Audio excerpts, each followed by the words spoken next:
En este vídeo voy a hablar sobre las obras y reparaciones en el régimen de arrendamientos urbanos en España, que se regula en la Ley de Arrendamientos Urbanos. He decidido hacer tres grupos de obras. En primer lugar estaría un grupo que serían las pequeñas reparaciones, un segundo grupo que serían las obras de reparación, sustitución necesarias, que son las obras de conservación, y un tercer grupo que serían las obras de mejora. Voy a definir qué es cada tipo de obra, que comprenden estos grupos y después pues, las obligaciones y derechos del propietario y del inquilino con respecto a cada una de las obras.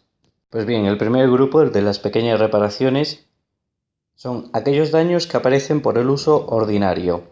El uso excluye los daños que aparecen al inicio del contrato del arrendamiento, pues son daños que requieren que sea por desgaste, por uso. Y por otra parte, que sea el uso ordinario, excluye la culpa o negligencia del inquilino. Si el inquilino pues rompe algo que necesita ser reparado, se excluirían de este grupo. Ahí no cabe duda, bueno, pues que el inquilino debe repararlo. Es decir, son aquellos desgastes del uso ordinario. Por otra parte, deben ser reparables o susceptibles de mantenimiento, lo cual esto excluiría pues aquellos daños que no son reparables, los irreparables, o pues averías que se producen pues porque el objeto ya queda completamente obsoleto, no se puede cambiar la pieza, por ejemplo, de un electrodoméstico, sino que hay que cambiar el electrodoméstico entero. Es decir, tienen que ser susceptibles de reparación y por otra parte han de ser de pequeña entidad, lo cual excluye, pues, por ejemplo, daños estructurales que deban ser reparados, porque siempre los daños estructurales van a ser de una importante entidad.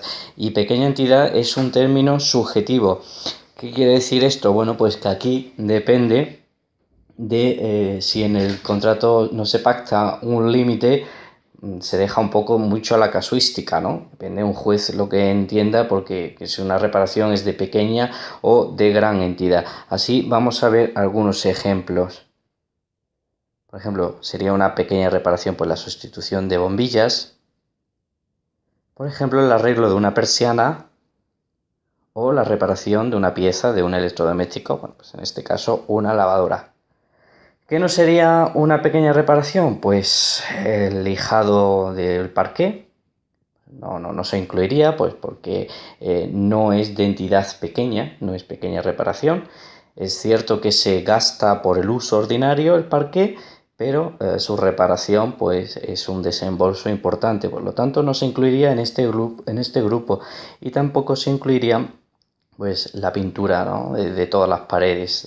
Aquí vemos que tanto el parqué como las paredes pues son elementos estructurales. Uno es el solado, otro son los paramentos, los muros, y por lo tanto vemos que no tienen la entidad de pequeña reparación.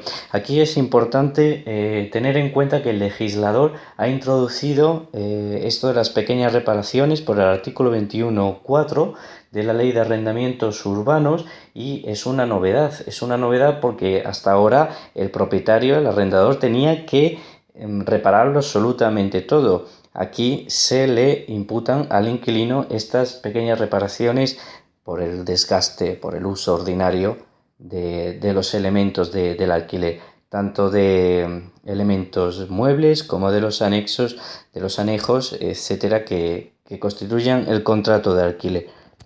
Otro grupo, las obras, reparaciones y sustituciones de elementos necesarios que afectan a la habitabilidad del inmueble o al uso convenido. Y aquí, bueno, pues serían obras sobre estructura, muebles o accesorios, pues como puede ser un garaje, un trastero, el jardín, etcétera.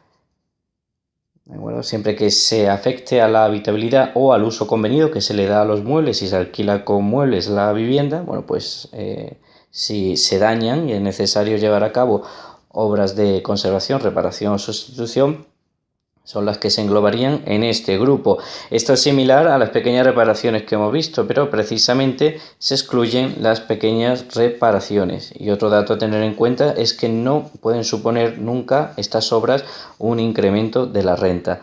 Y así podemos ver el ejemplo de la sustitución de una caldera, sería una obra de reparación, de conservación.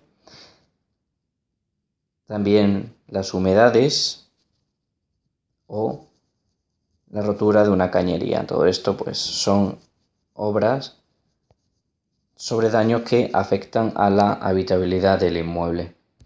Y por otra parte, el tercer grupo de obras, bueno, pues serían todas aquellas obras que sin ser necesarias incrementan la habitabilidad y comodidad. Y aquí podríamos distinguir pues aquellas que afectan a la configuración del inmueble o de sus accesorios. Bueno, pues puede ser un ejemplo el cerramiento de una terraza, afecta a la configuración del inmueble. Puede ser también el cambio de pintura de interior de la vivienda, también cambiar un color por otro. Y luego pues las del resto, ¿no?, que no afectan a la configuración del inmueble o sus accesorios. Bueno, pues aquí un ejemplo que les pongo, pues, el cambio de fibra óptica de los cables de cobre pues, por unos de fibra óptica. Esto no afecta a la configuración del inmueble. Sería un ejemplo de obra de mejora. Así, resumiendo, por la naturaleza del daño que reparan, tenemos las pequeñas reparaciones, el grupo más habitual y común, posiblemente los contratos de arrendamiento. Tenemos las obras de conservación y luego tenemos las obras de mejora. Y ahora vamos a pasar a ver qué obligaciones tienen tanto el propietario como el inquilino y qué derechos tienen ambos sobre cada una de estas obras, de estos grupos de obras que acabamos de ver. Bien, pues les voy a mostrar las obligaciones y derechos con cada una de estas grupos de obras, las que tienen que ver con el inquilino en rojo y las que tienen que ver con el arrendador o propietario en amarillo. En primer lugar, en cuanto a las pequeñas reparaciones, las hace y o sufraga el inquilino. Son responsabilidad del inquilino y por lo tanto el arrendador, bueno, pues si al finalizar el contrato no se han realizado las pequeñas reparaciones necesarias, puede retener el importe de la fianza o la garantía. Si no se ha reparado un electrodoméstico por falta de una pieza que se tenía que haber reparado, un ejemplo, o hay que poner todas las bombillas nuevas, bueno, pues el arrendador, esas son pequeñas reparaciones, el arrendador puede retener parte de la fianza, del depósito, etcétera, de las garantías. Por otra parte, las de conservación. Si es el inquilino quien produce el daño, debe pagarlas él. Si no, por regla general, las obras de conservación se sufragan por el arrendador. Y aquí, el inquilino debe comunicar que hay un daño, hay una avería, hay una humedad, debe permitir la inspección por parte del arrendador una vez que se lo comunica para que vaya el arrendador en persona o mande un técnico a verificar el daño para que pueda reparar. Si es grave el daño y urgente, bueno, pues en ese caso puede repararlo el inquilino y luego el arrendador debe abonarle la cantidad que el inquilino hubiera desembolsado para repararlo. Y el inquilino debe soportar la obra, es decir, que debe facilitar la obra de conservación, la reparación que en ese momento pues sea necesaria. Ahora bien, si es superior a 20 días, pues tiene derecho a que se disminuya la renta en una parte proporcional. Y bueno, aquí indico también que las hace el arrendador. El arrendador por sí mismo, por medio de una empresa interpuesta, es decir, no debe encargar al inquilino, aunque las pague el arrendador, no debe encargar al inquilino que el inquilino pues busque. Si busca es porque, bueno, pues de mutuo acuerdo quiere buscar un tercero que haga la obra, pero en principio es el arrendador quien debe gestionar y quien debe encargarse de realizar la obra. Y por último, en cuanto a las obras de mejora, los inquilinos pueden hacer obras de mejora a su cargo siempre que no afecten a la seguridad o a la estabilidad del edificio, del inmueble. Requieren autorización del propietario si se altera la configuración. Habíamos visto en cuanto a las obras de mejora, aquellas que alteran la configuración, como puede ser por ejemplo la instalación de una pérgola, la alteración de la fachada, la instalación de otro tipo de cerramientos, de ventanas, pues que son distintas a las que se habían puesto. Bueno, pues todo ese tipo de obras de mejora que alteran la configuración requieren la autorización expresa por escrito del arrendador. El arrendador también puede llevar a cabo obras de mejora, pero debe notificarla con antelación de 3 meses y el inquilino tiene derecho a desistir. Durante el primer mes, dentro de esos 3 meses, comunica el derecho a desistir y luego debe desistir en los 2 meses restantes. O bien, si no quiere desistir, tiene derecho a que se le disminuya la renta y se le abone una indemnización. Una indemnización pues por el tiempo que debe ocupar otro alojamiento mientras duran las obras, en el caso de que por las obras se tenga que marchar.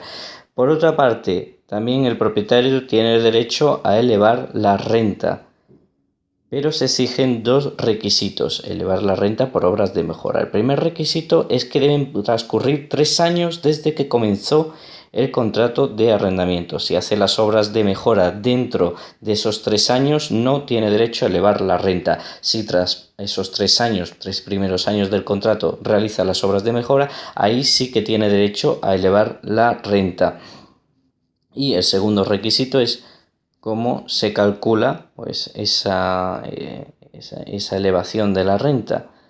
Bueno, pues sería: la elevación de la renta es igual al capital invertido por el interés legal aumentado en 3 puntos. Es decir, si se gasta pues 10.000 euros, por ejemplo, en la obra, se le aplica el interés legal a esos 10.000 euros aumentado en 3 puntos, y esa sería la cantidad a la que tiene derecho a elevar la renta el propietario, restando, ojo, eso sí, del capital las subvenciones públicas, y siempre con el límite del 20% de la renta. Nunca va a poder elevar la renta por obras de mejora más allá del 20% de la renta. Bien, finalmente quisiera indicarles que la casuística de las audiencias provinciales es muy abultada, depende de dónde radica el inmueble, pues se tratan unas obras de una manera o de otra. Las obligaciones y derechos que se imputan al inquilino o al propietario, al arrendador, pueden variar de un sitio a otro. Bueno, aquí de lo que se trata es de tener el conocimiento de lo que estipula la ley en general y no de entrar en una casuística tan detallada, que eso sería asesoramiento jurídico, que no es el objetivo ni la finalidad de estos vídeos.